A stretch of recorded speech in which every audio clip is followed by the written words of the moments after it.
आप यहाँ खड़ी हैं। आइए अंदर, आज मैं आपके लिए खुद नाश्ता बनाऊंगी। बताएं क्या खाएंगी? पराठा? पराठा बनाओ आपके लिए। तुम जो कुछ भी बनाओगी बहुत ही अच्छा बनाओगी। ऐसा करती हूँ, आपके लिए पराठा बनाती हूँ और बाकी के काम वो देख लेगी, आपको कुछ भी करने की जरूरत नहीं है। अरे क्यों परेशान होती हो, नहीं करूंगी कुछ, सारा काम उसे ही करने दूंगी। ठीक है, अब तुम भी चल के नाश्ता कर लो। जी मुझे भी ऑफिस जाना है, चले? हाँ दिया बेटा, ये तो बताओ कि तुमने अपने बारे में क्या सोचा? क्या मतलब? काम काम और बस काम करना मुझे। हाँ दिया बेटा, कब तक सिर्फ काम के बारे में सोचोगी? मैं चाहती हूँ कि तुम अपना घर आबाद करो, फैमिली बनाओ। अगर तुम कहो तो मैं तुम्हारे लिए कोई अच्छा सा रिश्ता देखूं। कब तक तुम यूं मेरी खिदमत करती रहोगी और फिर मेरी जिंदगी का क्या भरोसा?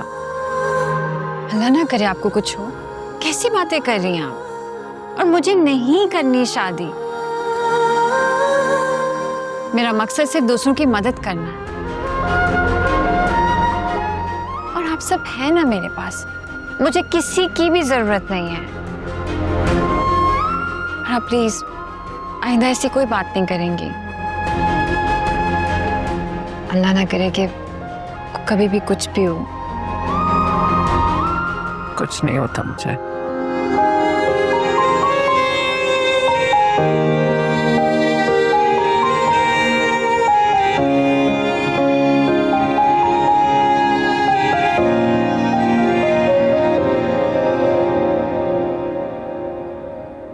नाश्ता बहुत अच्छा था। साहिल बेटा, तुमने क्या किया? नाश्ता तो आज मैंने लेकर आना था, उल्टा तुमने मुझे ही दावत दे दी नाश्ते पर। तो क्या हुआ? ये तो अच्छा किया ना इसने कि आपको ही बुला लिया। और ये नाश्ता लाने की रस्म ना बहुत पुरानी हो चुकी है, अब इसको हमें छोड़ देना चाहिए। बात तो दुरुस्त है आपकी, मगर मुझे बहुत बुरा लग रहा है। एक तो आपने जहेज भी नहीं लिया, अकलौती बेटी है मेरी। आपके रिश्तेदार हमसाए क्या बातें कर रहे होंगे, क्या सोच रहे होंगे मेरे बारे में? अरे बहन, लोगों का तो काम ही बोलना है और उनकी बातों से हमें कोई फर्क नहीं पड़ता।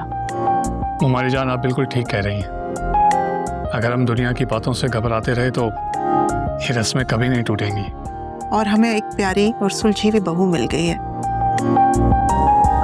मेरा बेटा खुश है, बस इसके अलावा हमें कुछ नहीं चाहिए।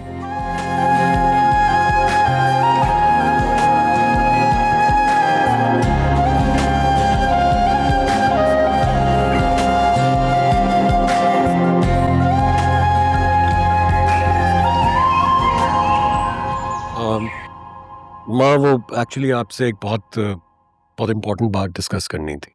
आशिर, सब खैरियत है ना? जी जी आंटी, सब खैर।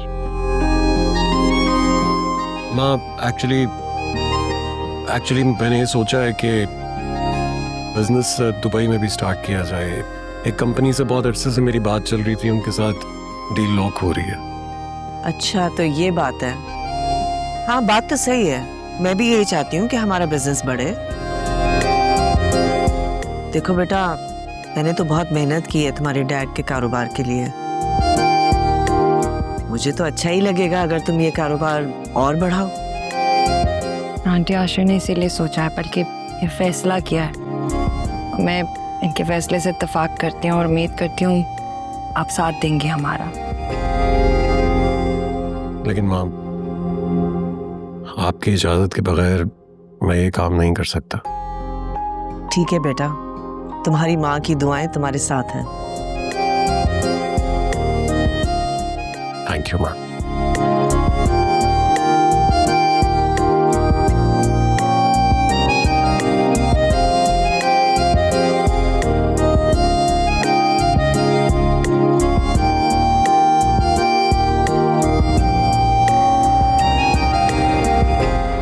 फजीला, बहुत अच्छा किया आप आ गई, मुझे बहुत अच्छा लगा। मेरा अपना ही घर है, बस हादिया दफ्तर चली गई थी और मैं घर में अकेली होती हूँ। मैंने कहा आपसे जाके मिलाती है। अच्छा चले अंदर चलते हैं, अंदर चल के बैठ के बात करते हैं। दरअसल बात तो मैं हादिया से करना चाहती थी, लेकिन मुझे ऐसा लगता है कि जैसे वो आपकी बात मानेगी। आपका मान रखेगी। जिस तरह से आपने मेरी बेटी को सहारा दिया है, अपने गले लगाया है, मैं एहसानमंद हूं। पैदा तो मैंने किया है उसको, लेकिन सहारा आपने दिया है उसे। इस मुकाम पे लाके आपने खड़ा किया है उसे। सारी जिंदगी का एहसान रहेगा आपका। देखिए बहन, ऐसी बातें करके आप मुझे शर्मिंदा ना करें। हादिया मेरी बहू है और सास भी तो एक औरत होती है ना। और अगर ये दोनों औरतें आपस में ही अपने मसाइल हल कर लें तो इस माशरे के बहुत से मसाइल खत्म हो सकते हैं। मैंने वही किया जो इस माशरे की हर सास को करना चाहिए। मैंने अपनी बहू को हालात से डरना नहीं, बल्कि उनसे लड़ना और उनका मुकाबला करना सिखाया है। काश हमारे माशरे की हर औरत की सोच आपकी सोच की तरह हो जाए, तो इस तरह कितनी औरतों के दुख दर्द कम हो जाएंगे,